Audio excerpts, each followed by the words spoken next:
All right, mandatory minicamp just wrapped up out there on the field. We got a lot of takeaways to deliver. Plus, we'll give you our final extra point of the spring. That's coming up. We'll beat anybody in the world, and I think we're going to win next Sunday. It's picked off.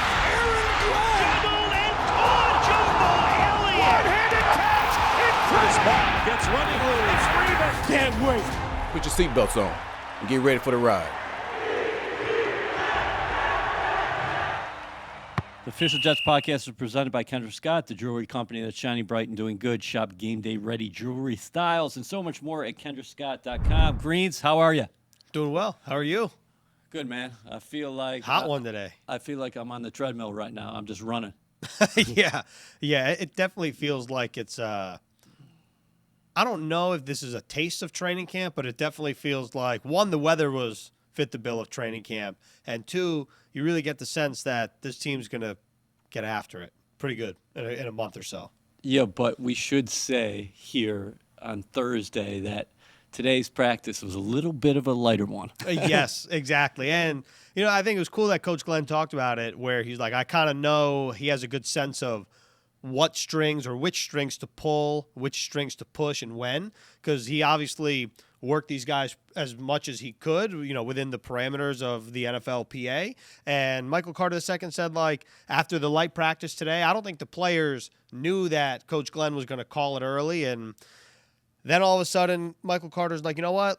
He said to trust him because he's going to work us, but then he's also going to make sure that he takes care of you. So I think we saw a glimpse of that today. And, what I thought was really fun, obviously, was the offensive linemen going through not receiver drills, but almost like the game day receiver warm-ups where you're just kind of jogging down the sideline. And Coach Glenn kind of said it. I don't think there's some offensive linemen that have some hands. All right. Everybody is here for the Jets content, and they want to hear about minicamp. But let's talk about how we started our days. Were you in the gym today? Yes. Do you have any tells from the gym? No. Any interesting stories? Usually you see some stuff going on where it's like, either a real life situation or you're like, what's this dude wearing flip flops, doing pull ups in a bathing suit, like that kind of deal. But today is that a city thing? No, I don't think so. I don't know. I that happened a couple days ago where if you're wearing flip flops at the gym and you're doing pull ups, I have some serious questions. All right. So were you in the gym? I was inspired again this morning. Okay.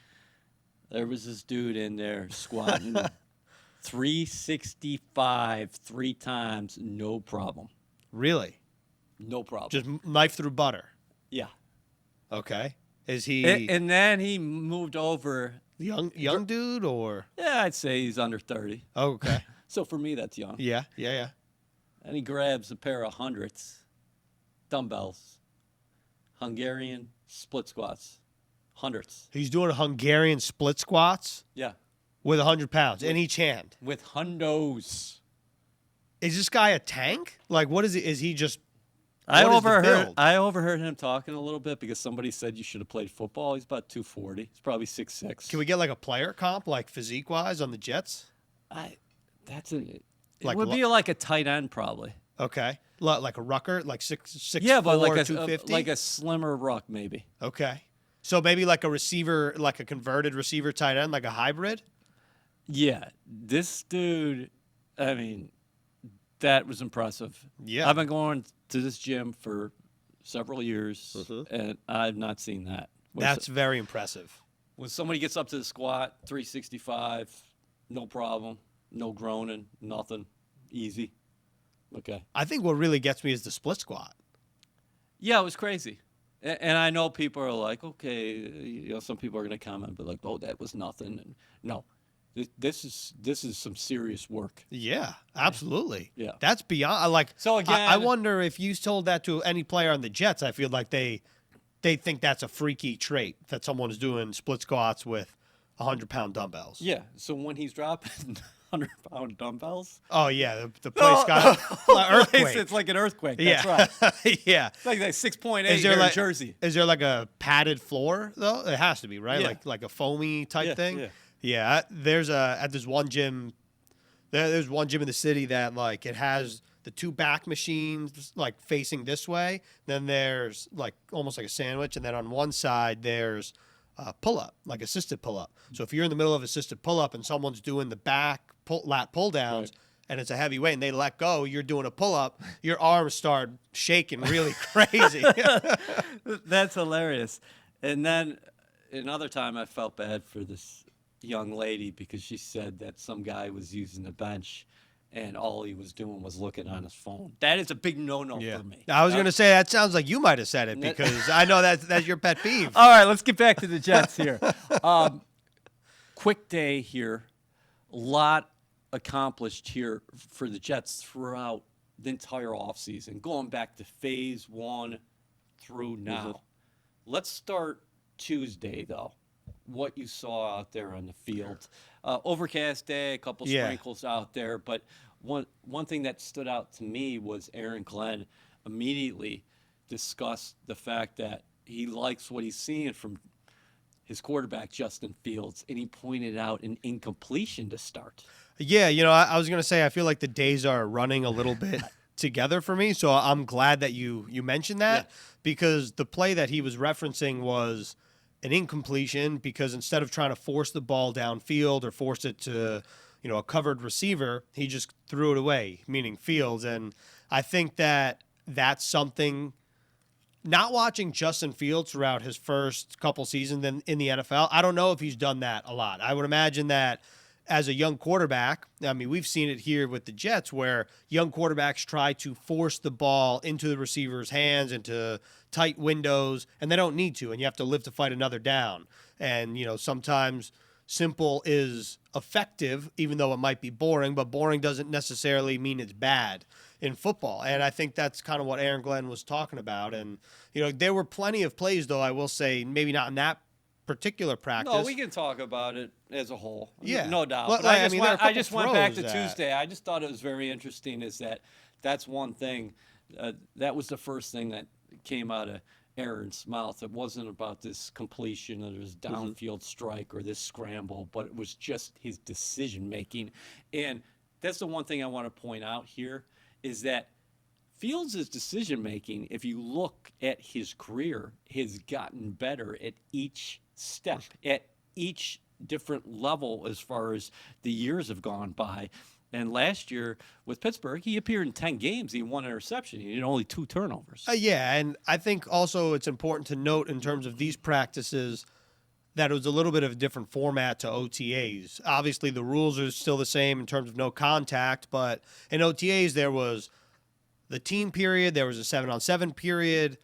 Tuesdays and Wednesdays practice before Thursday's lighter session was one long move the ball period. Different situations kind of sprinkled here throughout, but it was, we start at this yard line. You have opportunities to lead your respective unit down the field for a field goal, for a touchdown. And on that day, Tuesday, when Aaron Glenn talked about how he was impressed with Fields' decision-making, he led 2 field goal drives. And, that I don't believe there were any touchdown drives that day, but it was still, to your point, even though there's no pads, you can only take so much from these practices. It's good to see someone seemingly believe that his quarterback is making progression from even last year, which was a career year. You can't talk Fields without talking Garrett Wilson. I will say this before we get back to G5. The most outstanding player for me throughout the spring, without a doubt, was Wilson. He is incredible. Okay? Every day watching him, and we go back to Tuesday, and again, we're not going to do a play-by-play here, and we're not doing stats, but I believe on the first 7 offensive plays, he touched the ball either 5 or 4 times. Yes.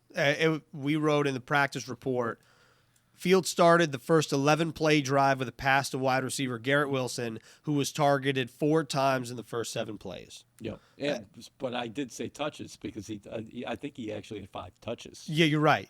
And look. So we can't tell everybody where everybody's lining up and what exactly the play was. I mean, but again, I do think that goes to show that Aaron Glenn said that they're going to try to get the ball to Garrett Wilson as much as possible. Obviously, Tanner Engstrand isn't like opening up the playbook in June. No. But you see motion and you see some creative aspects that I think Jets fans should be excited about. And with Garrett Wilson, I think what's really cool is that he's obviously a spectacular player, and it seems every year he just seems to be a little more comfortable, a little more smooth, a little more efficient, and he just moves a little differently than everybody else. The first time Fields got the ball on Wednesday, a move the ball period, he dials up the long ball, spectacular touch to Wilson, who catches it, who finds it in the air and catches it inside the 5-yard line. Yeah, that was a great play.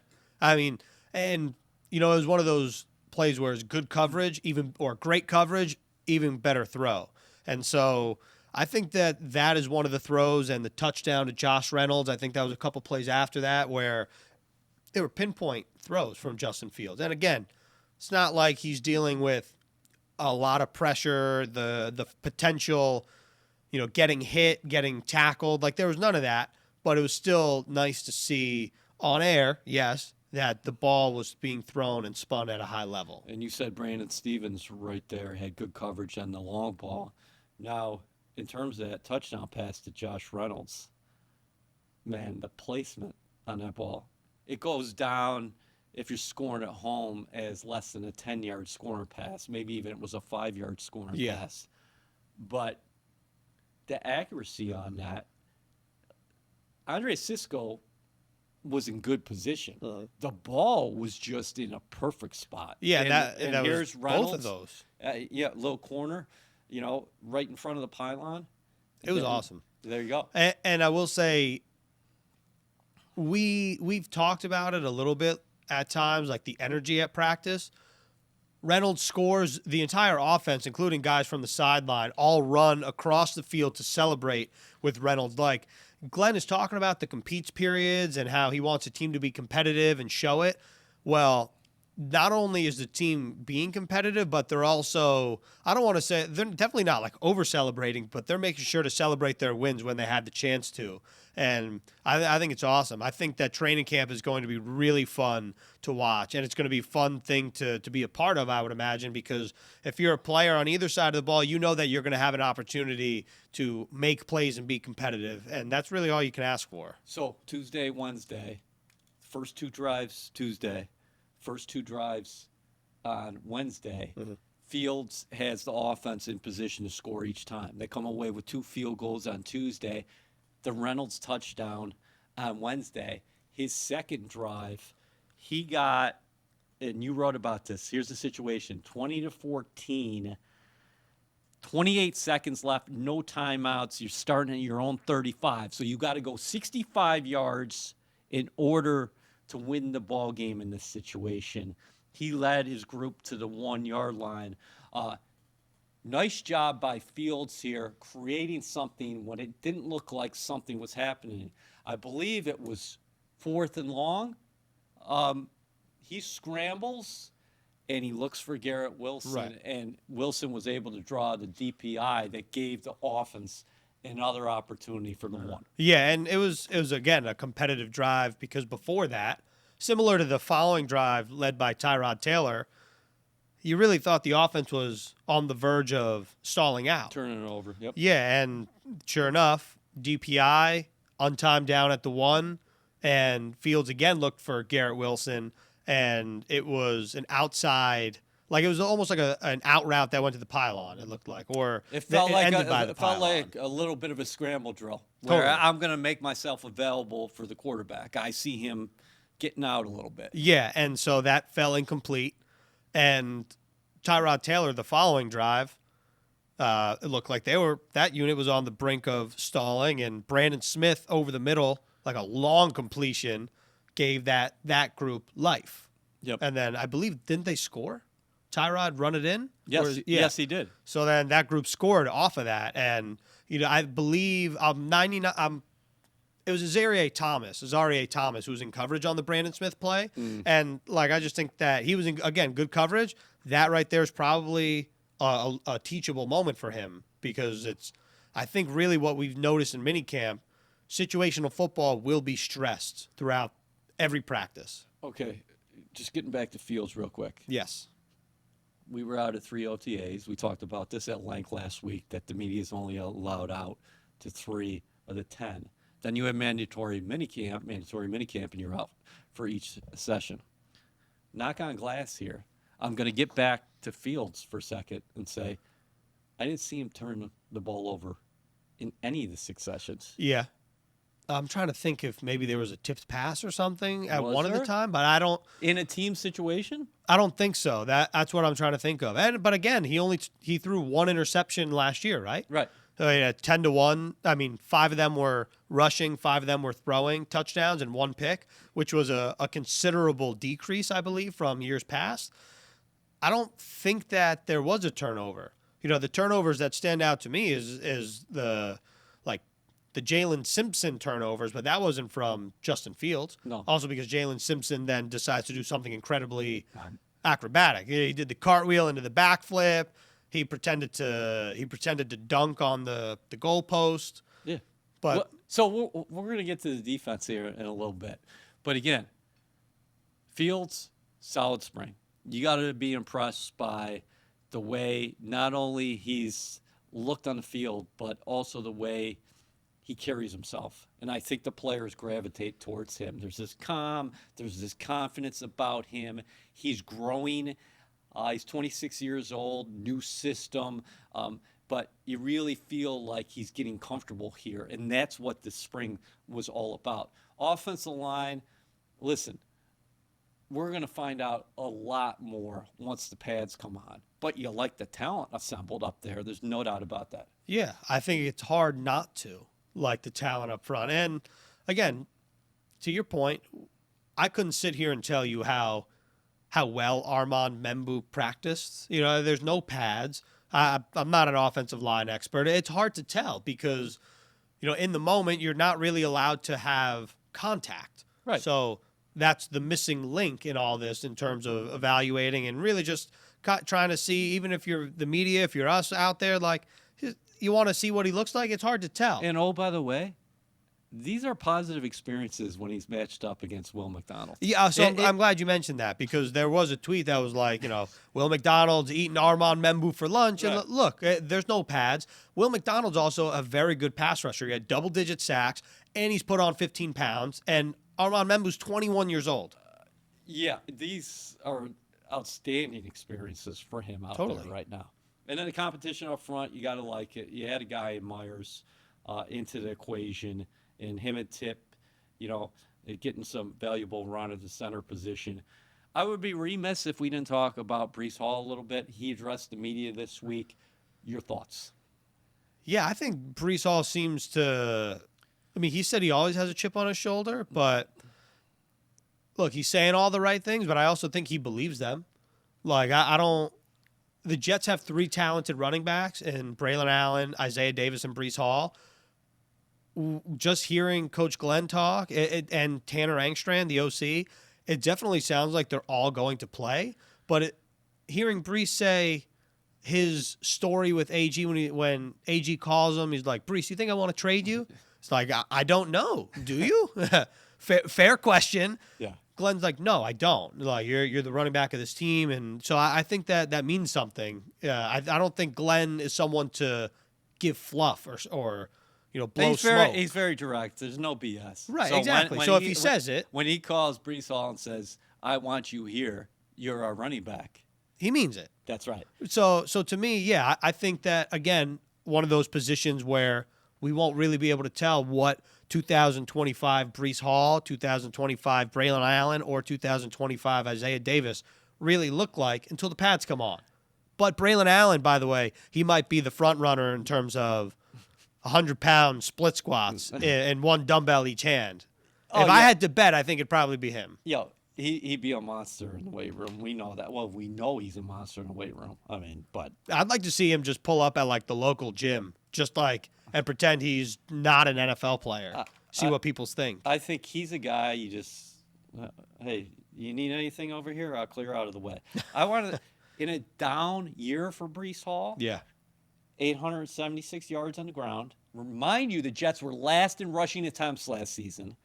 5 touchdowns, also targeted 76 times, he 57 reception, 483 yards. I love his attitude because he said, I feel my skill set is that I'm a 3-down back that's second and none. Yeah, and look, I think that, again, people are going to say, well, are you concerned that Braylon Allen and Isaiah Davis might seemingly get run with you? Who's to say there's not going to be a multiple running back set? We saw that a little bit last year at times with specifically Braylon Allen and Breece Hall. They all can catch out of the backfield. Yeah, to me, it's like the more you can do, the better. And I don't think that's going to be an issue. The Jets have a lot of different options how to gain yards on the ground. They have a little different flavor between Breece, Braylon, and Isaiah, and I think that's a good thing. And I'm excited to see what that looks like here in a couple months. No pads throughout the spring, but AG's right when he says that I think I'd take my 3 against anybody in the NFL. Totally. And, I don't think we're that far removed from looking at these guys as, hey, the Jets have a really bright future with Garrett Wilson and Breece Hall. So it's going to be really fun to watch it all develop. Again, Tanner Engstrand, he's creative. I will tell you that. We can't get into all the plays that we saw out there. Mm-hmm. He's got a creative mind. Anybody who watched Detroit last year knows that, or the last few years. He's the passing game coordinator, but he's going to put his own spin on things as well. Yeah, and that's another, unknown, right? Like it's his first time calling plays in the NFL, but to your point, he comes from a system that's obviously very successful in Detroit with Ben Johnson, who's now the coach of the Bears. And to me, it's not going to be a carbon copy. The personnel's different. I mean, look at the quarterbacks. They couldn't be more polar opposite in terms of Jared Goff for the Lions and Justin Fields for the Jets. But with that being said, doesn't mean that Engstrand doesn't have philosophies or his own wrinkles and twists that he wants to implement here with Fields and with the personnel that the green and white have. And, I defer back to what Aaron Glenn said in the Combine at the NFL Annual League meeting, where it's not, this is our offense, we're going to spoon feed it to you. It's what is the best offense we can create with the personnel that we have. And that's true for every year, according to Aaron Glenn. Am I wrong, though, for what I said, my assessment of Garrett Wilson? No, he's a freak. It's really fun to watch. He's so competitive, and he brings everything to the table. Man, I can't wait to watch him in Fields during the regular season. Anything else on the offense? No, I think we pretty much covered it. All right. All right. Yeah, I'll rack my brain. Keep it right there because we're going to come back. We're going to talk about defense. Make Game Day Dad's Day from now until June 15th, which is Sunday. Purchase a Jets mini plan and score post-game field access for a game of Dad's choice to take advantage of this Father's Day offer presented by Cash App. Visit nyjets.com/mini-plans. That's visit nyjets.com/mini-plans. Terms do apply. Okay, talk defense. Number one, Sauce Gardner. Talked to the media today. Yeah, I think that, I think Sauce looks a little bigger, like stronger. I agree. Like, I don't know for a fact, but I think that's just the way he looks. I also think that, look, he said all the right things, whether it was contract talk, whether it was play on the field. He wants to be more of a leader and get more picks in year 4. All that makes sense to me. And, it's interesting hearing what I'll call like the perception of Sauce Gardner from the outside world to then hearing Aaron Glenn, defensive coordinator Steve Wilks, Michael Carter II all talk about Sauce, thinking like, people are saying that he didn't have a good year because he had a good year in their eyes. Granted, it might not have been the all-pro 2022 or 2023 version, but when you're that good that early, you set the bar so high, I think, in terms of a sport that gets analyzed under the microscope. So, of course, you're going to be criticized, but not that anyone listening to this is an analytics junkie, but PFF put out there that number one. Yeah, number one corner. Number one for number one. So to me, like, I'm excited to see what this defense does for him because there might be a different element of Sauce's game that we just haven't seen. I will say that Sauce Gardner gave up a number of receptions on Thursday during the walkthrough. Nice. Nice. Okay. And I would just clarify that by saying I am being facetious here because, as we know, during a walkthrough, everybody is not going full speed. You're going through looks. You're going over plays. You're going over formations. And the defense doesn't make a play on the ball. No, it's they designed don't. for the offense to just walk through the motion, which, by the way, a walk-through with Aaron Glenn is more like a jog through. It's definitely not a walk. It's not a walkthrough. But my point there is every practice that we were out there and Sauce was out there, he didn't give up too much. No. And the ball doesn't go his way a lot. Well, it's like, isn't it kind of like, I'm not comparing their Even when games. Garrett caught one a while back, I don't know, it might have been. The one on the left side here, it was like a short pass. Yeah, it was short, but right. Yeah.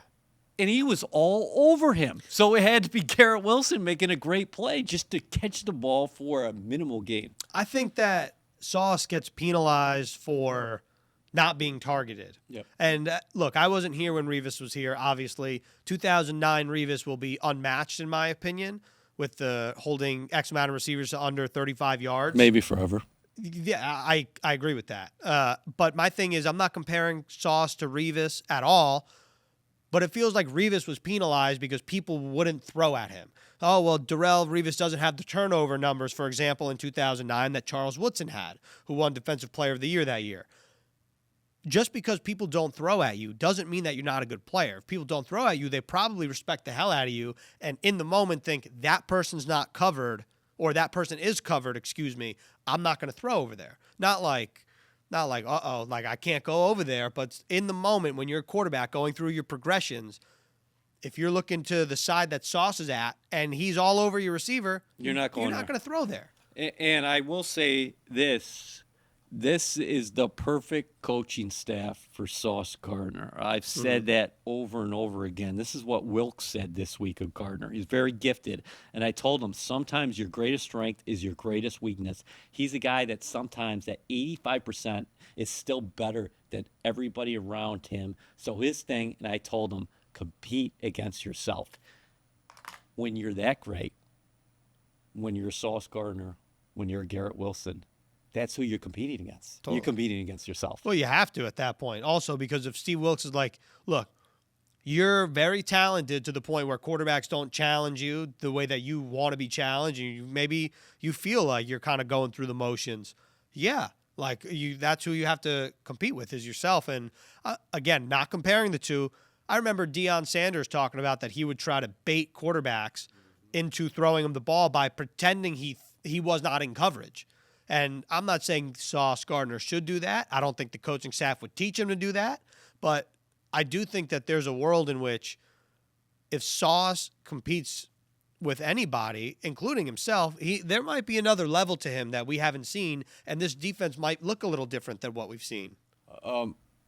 Aaron Glenn, when asked about his defense, about what have you seen from them so far? Fast, speed. Oh, yeah. That's Love one thing you can't teach. So right now, we're seeing the speed on the field. The next things we're going to see, and I think you wrote about this today, is the tackling and then the takeaways. You won't see the tackling until we get to late July and into August. But this team is going to thump. We know that.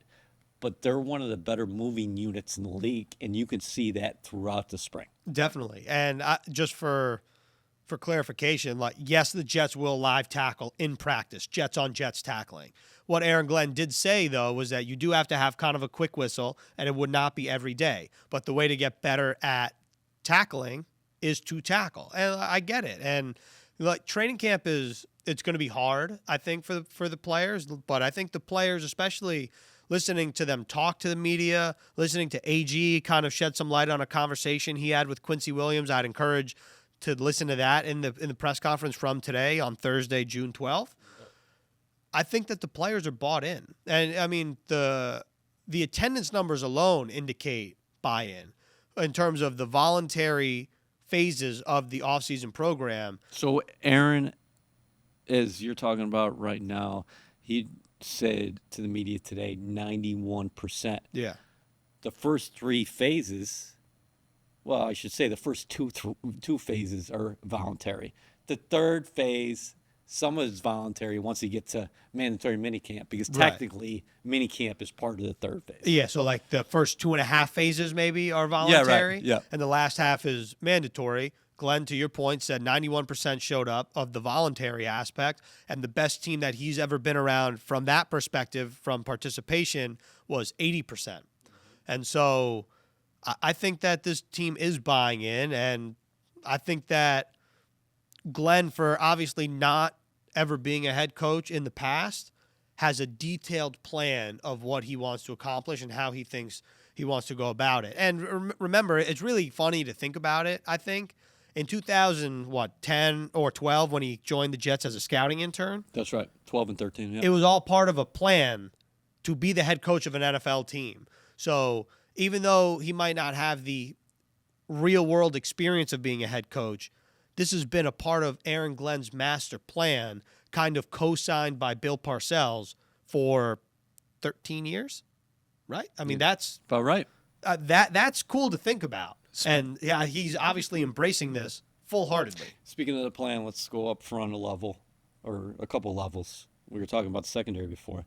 Jermaine Johnson, we've seen him work to the side throughout the spring. Aaron Glenn said it's possible he could start training camp on the PUP list, but they expect him ready for the regular season opener when the Jets host Aaron Rodgers and the Pittsburgh Steelers, which is still a little bit weird to say. It is weird. Yeah, Jermaine looks good. Love his attitude all the time. Chomping at the bit. He said he feels like the organization picking up the fifth-year option on him was grabbing their side of the couch. He said, now it's my turn to lift the couch. Yeah, and he said, I know you mentioned it being weird to say Aaron Rodgers and the Steelers. Jermaine said, look, they might be friends, but between the white lines, there are no friends. And so I don't think that he's going to pull back, let's say, on Aaron Rodgers if he has the opportunity to sack him. Hell no. He might try to, he tries to run through everybody. Maine is nasty. Yeah, and you know what else I liked? So Jermaine Johnson in 2000, I guess it was probably early 2022, not the season, but before he was drafted, goes to the Senior Bowl. He started on the Lions coaching staff, and then I think he had the 2 practices, then he left. So he was part of the Lions coaching staff where Aaron Glenn was a part of that team. And Glenn remembers Johnson because he was studying him and had to work with him. Johnson said, I don't really remember much of what Aaron Glenn said because I was just trying to rip everybody's face off to improve my draft stock. And that is all you need to know about Jermaine Johnson. Yeah.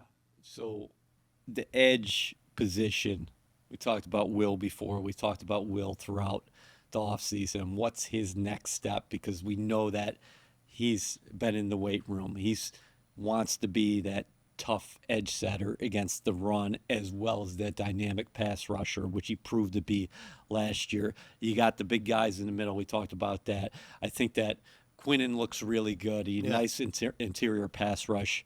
One of these practices, and you're seeing him get in that offensive backfield, and we're going to see that more, I think, once we get to camp. I just wanted to talk about the linebackers quickly.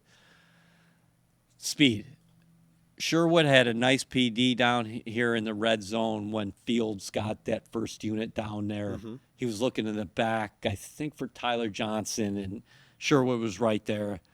We spoke about Quincy Williams as well, how when he's been on the field, he's all over the place. So the speed for this defense, at the heart of it, is on the inside with those two cats.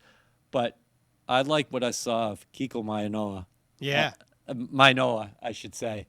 The rookie linebacker, I thought he had his best workout throughout the offseason on Wednesday. Yeah, I think so too. And I think we mentioned it before in the earlier podcast. Like he's a big old school linebacker, but he was moving pretty well in. Had a would-be sack out there. Yeah, and look, he's also someone that has extensive special teams experience. So I would imagine that Chris Banjo is going to utilize that to his advantage, meaning Banjo's advantage, because if you're a player that has college special teams experience, it puts you ahead of the game in terms of trying to make a roster by way of special teams in the NFL. Yeah, I think I charted he had a backfield stop, and then he also had the would-be sack. And another guy, They love Kiko, by the way. After that would-be sack, they all celebrated Really? Kiko. Yeah.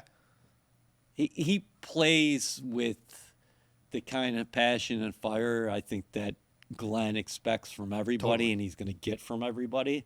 I'd be remiss if we didn't mention Marcelino McCrary Ball, because I think he's quietly done some very nice things out there. I agree. He had the forced fumble on Mason Taylor. Clean punch. Extremely clean punch. And Marcelino's another special team stalwart. So if you're looking to make a team, you have special teams, and for him, you have extensive and successful special teams reps.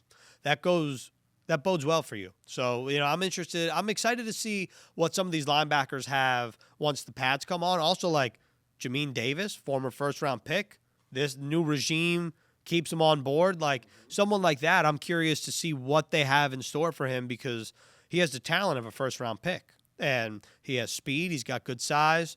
To me, the depth at linebacker, the way that depth chart shakes out, is one of the underrated storylines, I think, of training camp. Also, safety position, we spoke about it last week, is that we know Cisco is a guy they're really high on, really rangy, and he's big.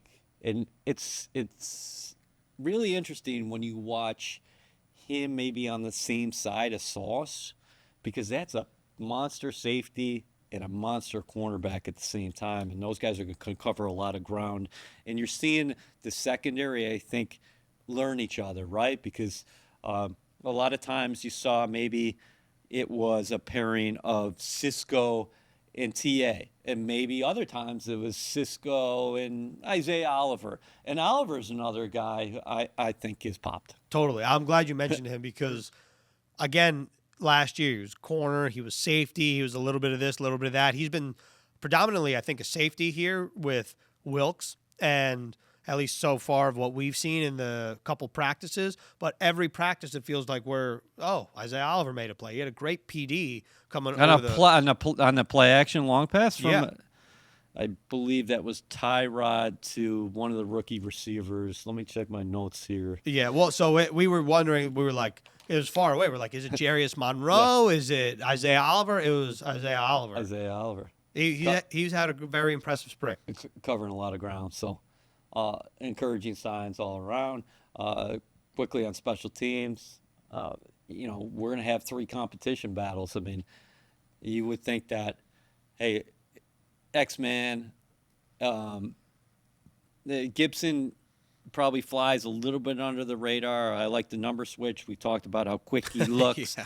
Caught the ball a lot, very smooth as a catching return man. He's getting upfield. I think he's got a lot of confidence. He's battling with some rookies back there. And then the kicking competitions, we're going to see that.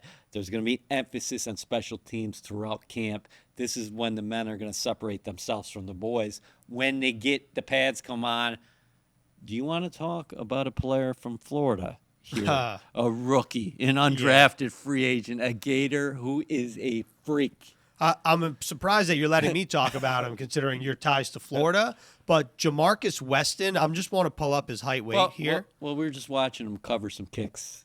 It's interesting because he's listed as a defensive end at 6'2", 235. He looks about 255. He's huge, and you're almost looking at it when they first took the gunner snap. He's lined at gunner, and you're like, all right, maybe they'll just kind of jog down the field.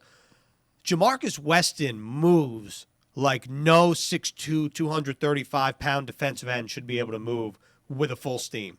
Listen, he played 5 years for the Gators. He didn't get a ton of defensive snaps. But Incredible.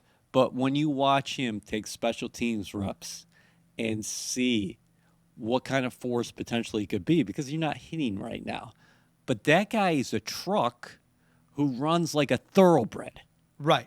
And the biggest question is, he runs like a thoroughbred. How can he move, like shifty-wise? Because right now, you'd imagine he's like a pickup truck that has a big engine that can get downfield.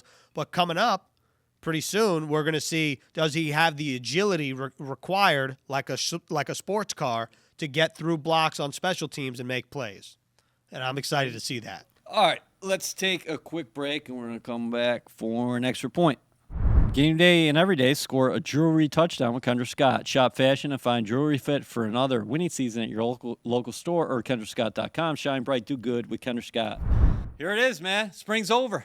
Yeah. What do you got planned this summer? I don't think much. No? Just kind of hanging out and trying to golf as much as possible before our schedule gets a little constricted, to say the least. You mentioned, so we're going to come full circle. You were talking about Thursday's workout, which was abbreviated. Yeah. I think they got in the field maybe at 12:10, and they were off by 12:45. Yeah. A lot of fun was out there. Aaron Glenn referenced the fact that he's a player. He knows when to step on the gas, when to take his foot off the pedal. Mm-hmm. So today he took the foot off the pedal. Any offensive lineman you want to shout out in terms of their catching prowess? Yeah, no. No, I don't think so. I mean, I really wanted to see something crazy. They were so for folks at home. I know you can't see this, but they were running go routes, and and they were actually having attempts or pass attempts come at them from quarterbacks. I have no one that I want to shout out for their hands, but seeing some of these guys move, especially like the starting linemen, you really see the movement ability where, you know, Armand Membu and we know about the 40-yard dash, how fast he is. But when he's running down the field or jogging down the field, you're like, okay, that's a big dude who's running very fluidly. And so, you know, I thought that was cool. But no, the hands team is definitely not on the offensive line. If they want to work on it, like, you know, Detroit and Skipper, you know, they had the extra linemen at times. If they want to do that, they want to potentially show Aaron Glenn that they have the chops to be able to do it, go for it. Okay, how about Cole Laveo, though? First-year offensive lineman from Hawaii. Yeah. You didn't see the one-hander that he had? I don't think so. I don't think I realized it was one hand. It was 60. Yeah. The ball's coming at him. He looks it. And I think he had to turn, but he caught it with his left hand and brought it in. Awesome. I didn't see that. Yeah. So that was kind of a cool moment. I couldn't tell if Tippmann had the advantage with the one glove on, one glove off, or if that was a disadvantage because of their lineman gloves. They're not receiver gloves. It was kind of fun watching the guys because some dudes, the ball, some of the quarterbacks I thought were actually treating offensive linemen like receivers, meaning that they were leading them. Yeah. If I'm throwing to you and you're 350, I'm just throwing right to you, your spot. I'm not saying I'm going to lead you. Yep. I'm saying, where are you? You're 350. I'm putting it right at your head. And if you're listening to this and not watching this, EA was not talking to me. I am not 350. No, you're not. You're not. Do you like the way how, you know, final point here, AG ended everything? Mm-hmm. Where he said that, hey, listen, I hate that we're breaking up right now, but we got a lot of work done. And I think these guys know what the expectation is. Oh, yeah. I think listening to AG when he says, look, I'm a little upset that we're breaking for a month, but when these guys comes back, we're hitting the ground guns blazing. I believe him wholeheartedly. And I do like his message and about how he wants the team to write its own book, and they're taking different pages from different books to figure out what they want to do and how they want to write it. Like Glenn said, fasten your seatbelt. Let's ride. Yep. He said, I think the players understand exactly what we're trying to accomplish, but I do understand there's a lot more work to be done. We're ripping pages out of some situations that we want to get better at. We want to create our own narrative, and we want to write our own book. Pen drop. Mike's dropping right now for us, but we'll be back next week.